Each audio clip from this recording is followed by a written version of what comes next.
Hey Zwifters, welcome to a race analysis video / commentary of the Zwift Insider Tiny Race Series.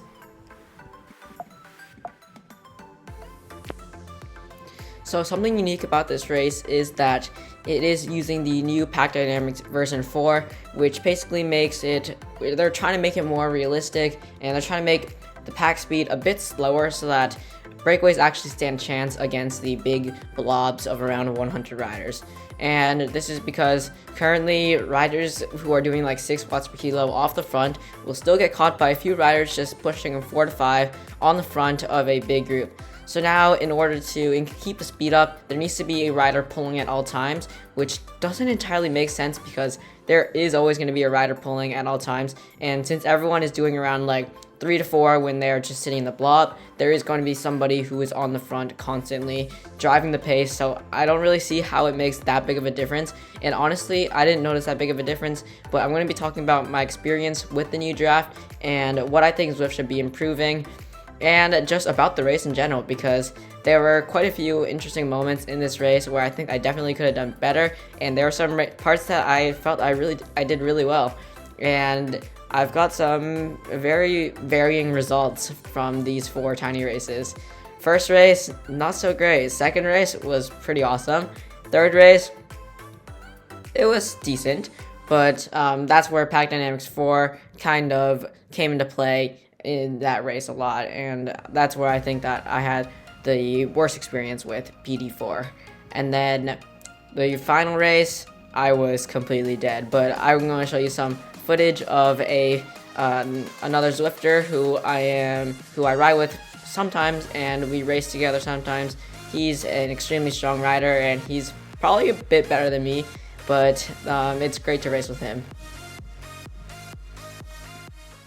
So into the actual race footage, you can see that I am currently sitting towards the back of the group, which is not ideal, and I'm already in a bad position, so not a great start to the race. So what I really wanted to do right here was, when we hit this like steep incline, I put in a pretty big surge to try to close the gap and get close to the front of the group, because before this race at around 6:45 a.m. I was reading about other riders' experience in the earlier zone of the Zwift Insider Tiny Race Series. I read that a lot of people were finding it a lot easier to draft towards the front, and at this moment I was definitely feeling that. I knew that those people were probably right, so I was trying to move towards the front, but it just wasn't working because I was already so far back.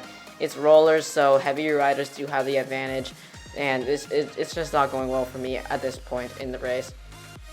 And then we're about to head up a short incline, and when we head up the incline, I am going to save my aero boost until we get over the top, because I know that it's going to be more effective if I use it over the top rather than using it while I go up the climb. And right here, I was still just holding around 260 watts, and that's not a lot of watts per kilo. So I passed quite a few riders, but not enough to make the difference to get me towards the front of the group where I really wanted to be at this point in the race. And now that there's only 2.1 miles left, positioning is really important, because we do hit a descent, and then after that descent, we're going to hit another descent, and then it's flat, and then a slight incline, and then it's the finish. So right here, once we hit this sprint, I am doing around 300 watts, because I really want to do what I can to stick with the lead group, and I know that the group is stretching out, because after that descent, some of the riders had a ton of momentum, other riders were falling back because they did not have as much momentum. And you can see that the group is pretty strung out if you look at the mini map, and this is where I start to lose the group, and I slowly drift back towards the back of the group. I still had an aero boost, and I was hesitant on using it because I didn't want to use it here, because I knew that that was the last aero boost that I was going to get, and if I wanted to have any shot at the finish, I would have needed that aero boost. But thinking back on it, I really should have just used my aero boost right here so I could get a better finishing position, because you can see that I'm slowly drifting back towards the back of the group, and at this point there really is no coming back because of the new pack dynamics, and staying in the group is really important. Once you're off the back, it's insanely hard to catch back on, and you can see even with this surge, small surge that I put in, I'm not able to get anywhere near the front of the group. And right here I turned my aero boost on, and I just decided to chill because I know that this is the end of the race for me, but I knew that there were still 3 more races, and the next race I had a decent shot at because it did end up part of the Alp. So here I just decided to chill, and I end up catching onto the wheels of some riders who were already dropped earlier on in the race, and I hung out around 115th to 120th for the remainder of the race, and I put in a small sprint effort at the end to really just finish the race off strong. I decided to watch Benjamin Axt from Watt Fabric, an insanely strong rider who has won these tiny races quite a few times before, and my eyes were on him because he has an insanely strong sprint. And something that you should really note about this course is that it's really important to stay chill after that short incline, because that's exactly what Benjamin did, and he was able to have enough energy for this 900-watt sprint that he was able to put out at the end. But at the end, Hosel from Watt Fabric ended up passing him on the line to take that win. So then let's go back to my view. You can see that some riders passed me here because I wasn't paying attention. I was kind of just chilling, so I lost the draft for the other riders. Then right here, I put in a nice big surge just to make this a bit more interesting for everyone, and I wanted to just gain a few places. So I went from 123rd all the way to 116th just from this small sprint that I put in at the end. This also helped my legs get ready for the next race and keep them warm so that I could do well for this really hard race that I had coming up, which was heading down Jungle Circuit, then really tiny bit up the Alp. So you can see here that I am in the lead group, and there's only around 30 riders in this lead group, and that's because there was a huge split because of the new draft, and you really need to be in the top 5 to 10 riders when that split happened in order to have it easy like I did. You can see that I was able to hold around FTP for the entire race so far, so it was not too hard for me because FTP is the 1 hour power. And we're about to make a right turn that will lead to the Alpe du Zwift climb, which is the second largest climb in Zwift. And you can see that my heart rate's already at 203, which means that I am already suffering and I don't have a ton left to give, but my legs are feeling relatively fresh and I was excited for this finish.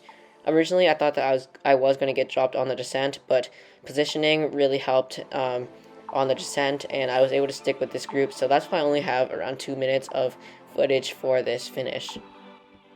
So you can see that as soon as we hit the tarmac, I have the advantage because I am on a road bike. Some of the other riders are on gravel bikes, and some even on mountain bikes, so that gave me the advantage because I had a lower rolling resistance, which made me faster on this part.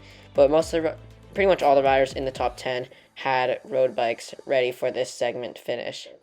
You can see that ML10 is currently on the front, pushing the pace of the group, and I'm about to start pushing. You can see that this rider, Boss from, I forget what team, but he immediately goes off the front, and he's the first to start the sprint. I start my sprint next, and I'm currently sitting in 4th, but these riders behind me they have more momentum than I do, and they have a stronger sprint, so they are able to pass me. I do pass 2 riders while heading up. Well, actually, I thought that I was going to pass this next rider, but I didn't quite get the edge on him in that final part. You can see Axt, or not Axt.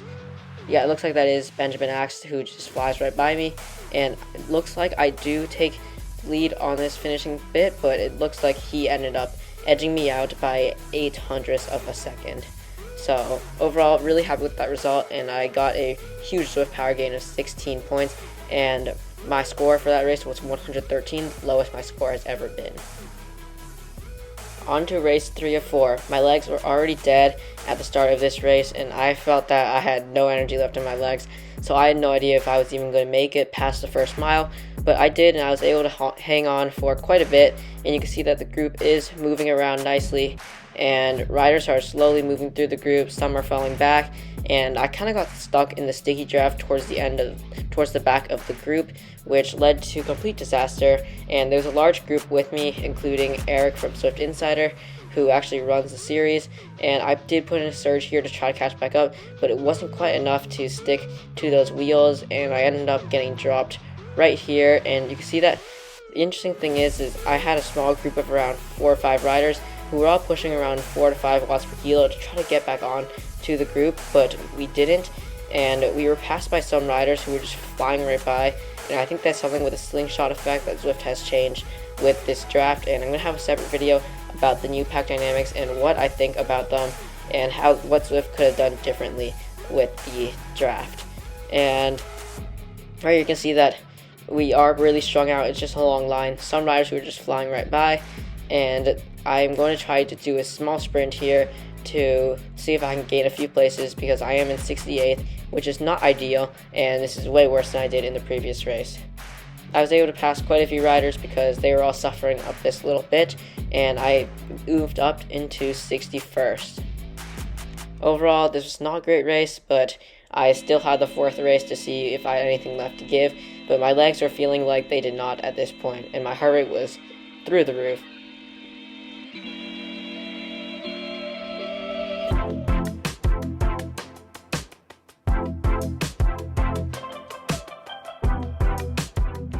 Race 404, as you probably immediately noticed when I started showing this footage, is that I am not in this footage.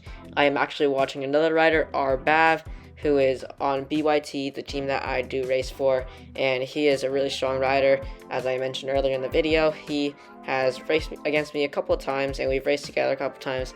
It's fun, and you can see that I'm just watching him. I'm trying to give him some tips on how we can do better in this race, because I had a bit more experience with the PD4 because he joined for races 3 and 4. I was there for all 4 races. But for a quick recap on what happened at the start of the race, I got dropped and I had nothing left in my legs. They could not push the power that I needed to stick with them, so I decided to just chill and watch him race. I knew that he had a really good chance in this race because it was a pretty flat race, but Pack Dynamics 4 kind of got the best of him, as it did with many other riders who were racing today, or not today, but on that day, that Saturday. And you can see that riders are kind of all over the place. Some riders are getting sticky drafted, and that was kind of the issue for him. He got sticky drafted a bunch of times, which was really unfortunate because I think that he could have definitely done really well.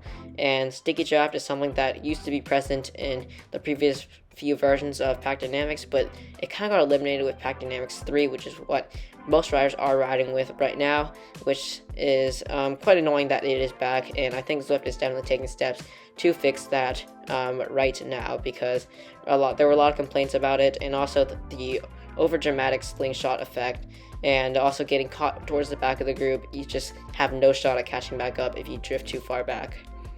So here I was getting ready to watch him for the finish. He had already been putting in surges of around 6 to 7 watts per kilo just to stick with these riders. So I knew that he was a bit fatigued, but I thought that he still had quite a bit to give in this race, because he has a very strong sprint compared to some of these riders. But Benjamin Axe is easily the strongest rider in this group, along with Hosel from Watt Fabric. So the sprint kind of starts right here, and you can see that I did notice that his avatar never went into sprinting position, which just shows that, or it did for a split second, but he was then in the regular arrow position after that, because he was just so tired after putting in all the surges. But it was all really fun. It was fun to watch him and see how the race would have played out if I was in this lead group. I don't think I would have done any better because of the sticky draft, and that was clearly an issue for many riders on this race specifically. Into the finish here, I was just kind of spinning here because my legs were dead, so there's not much happening in this final mile and a half. So thank you all for watching. This is all I've got for this video. Hope to see you all next time, and ride on.